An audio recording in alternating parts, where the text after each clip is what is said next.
दोस्तों नमस्कार, मैं सौरभ गोस्वामी। एक प्रेग्नेंट महिला को ललितपुर पुलिस ने जेल भेज दिया है, जिसके बाद लोग अब चर्चा कर रहे हैं। घटना है सौजनाथ थाने की, जो मेहरौनी विधानसभा के अंतर्गत आता है। एक महिला ने आत्महत्या का प्रयास किया है, जिसमें वो अपने 2 बच्चों को लेकर पास के ही घर के पास में जो कुआं है उसमें छलांग लगा देती है, और जब कूदने की आवाज़ आती है तो मोहल्ले वासी उसे बचाने के लिए पहुंच जाते हैं।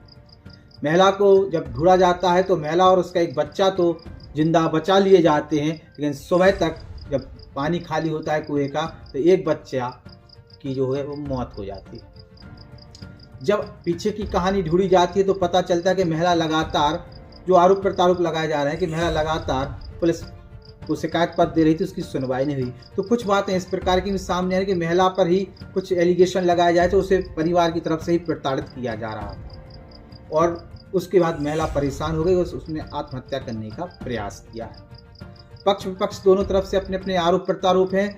ज्ञापनबाजी की गई है। आज फिर एक प्रार्थना पत्र आया है, जिसमें महिला के पति ने ही ये कहा है कि महिला को गलत तरीके से फंसाया गया है और वो उसकी गलती नहीं है, उस पर जो मुकदमा उसको रद्द किया जाए और जिन लोगों पर वो आरोप लगा रहे हैं उस पर मुकदमा हो।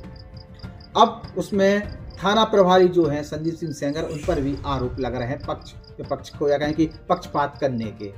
सवाल ये खड़े होते हैं कि आखिरकार महिला को आत्महत्या करने पर मजबूर किसने किया? आखिरकार एक प्रेग्नेंट महिला को इतनी क्या मजबूरी पड़ गई कि वो आत्महत्या करने पर, अटेम्प्ट करने पर मजबूर हो गई? क्या परिवार वाले इसको इतना ज़्यादा टॉर्चर कर रहे थे? क्या पति और ससुर उसे टॉर्चर कर रहे थे, या कुछ और लोग थे जो उसे टॉर्चर कर रहे हैं? इन सब से ही पर्दा उठना बाकी है।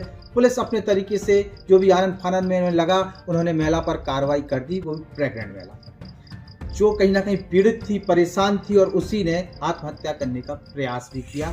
उसमें एक बच्चे की मौत भी हो गई है। सौजना में जो उस समय चल रहा है तो चर्चा का विषय है, और ऐसे में ललितपुर एसपी से आम लोग आवाज़ भी ये कहें कि मांग भी कर रहे हैं, और ललितपुर एसपी को करना भी चाहिए, या फिर कहें कि ललितपुर डीएम को एक निष्पक्ष कोई राजस्व अधिकारी लगाकर, चाहे एसडीएम लेवल पे या तहसीलदार लेवल पे जांच करानी चाहिए, और उसके बाद इसमें जो भी पर्दे के पीछे के लोग, उन सब पे कार्रवाई होनी चाहिए।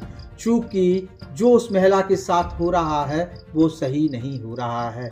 महिला को जिस तरीके से प्रताड़ित किया जा रहा है, लोग जो बता रहे हैं वो भी गलत हो रहा है। महिला के साथ जो भी कृत्य किए गए हैं वो भी गलत हो रहा है। महिला जिस परिवार से या जिस क्षेत्र में वो रह रही है, या जो भी लोग एक दूसरे में कनेक्ट हैं, वो भी कहीं ना कहीं गलत हैं। इसलिए निष्पक्ष जांच होकर निष्पक्ष कार्रवाई करने की आवश्यकता है। एक प्रेग्नेंट महिला को जेल में डाल देना, आपने अपनी तरीके से अपना पल्ला झाड़ने का काम तो कर लिया है, लेकिन वास्तविकता कुछ और है, पर्दे की कहानी कुछ और है, पर्दे के पीछे की बातें कुछ और हैं, जो जनता के बीच में नहीं आ पा रही हैं। और उसको लेके हो सकता है कि अब हम लोगों को सोचना जाना पड़े, इस पूरे घटनाक्रम पर छानबीन करनी पड़े, ताकि जो वास्तविकता है वो सामने आए। पुलिस की किस प्रकार की भूमिका है, वहाँ सीओ क्या कर रहे हैं, उसकी भी जानकारी निकालनी चाहिए कि सीओ किस लेवल पर काम कर रहे हैं, सीओ को क्या समझ में आया, और उसके बाद मुकदमा महिला पर दर्ज हुआ है। महिला को जेल भेज दिया गया है। आगे की कार्रवाइयाँ क्या होती हैं, क्या डेवलपमेंट है, वो उस पर भी नज़र बनाए हुए हैं। साथ साथ बहुत जल्द सौजना पहुँचकर इस पूरी घटनाक्रम की छानबीन भी करना अति आवश्यक है। सुनने में आया है कि महिला आयोग की सदस्य द्वारा कुछ संज्ञान लिया गया है। हो सकता है महिला आयोग की टीम भी सौजना पहुंचे, जैसी बातें सामने आ रही हैं। लेकिन महिला आयोग के साथ साथ जो प्रशासन लेवल पर जो चीज़ें हैं, उसमें एक निष्पक्ष जांच की अति आवश्यकता है, क्योंकि कुछ तो गलत हुआ है उस महिला के साथ, और वास्तविकता में वो बात अभी तक सामने नहीं आ रही है। अब क्या पति गलत है, क्या ससुर गलत है, क्या जिन पर आरोप लगाए जा रहे हैं वो गलत हैं? कुछ तो है। आखिर महिला से चोरी क्यों कराई जा रही थी? आखिर महिला इतनी परेशान क्यों थी कि उसको खाने पीने के लिए भी समस्या होती थी, और वो भी 2 बच्चों की माँ और प्रेग्नेंट? सवाल खड़े होते हैं। कहानी कुछ पीछे की है, जो हम और आपके बीच में अभी नहीं आएगी, लेकिन पर्दें खुलेंगी बहुत जल्द। आप लोगों को वहाँ की हकीकत से रूबरू जरूर कराएंगे। नमस्कार। हमारे YouTube channel the Bundelkhand post को सब्सक्राइब करें।